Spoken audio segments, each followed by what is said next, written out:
जवानी अंग अंग मा वो दीदी ये दे पुलका हतंग हो के वो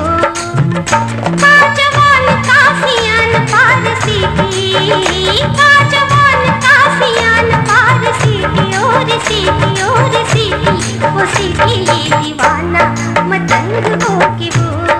दीदी ये दे पुलका हतंग हो के वो पूर फुट के जवानी अंग अंग मा वो दीदी ये दे पुलका हतंग हो के वो दीदी ये दे पुलका हतंग हो के वो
मचोली आज बढ़ के पलंग हो के वो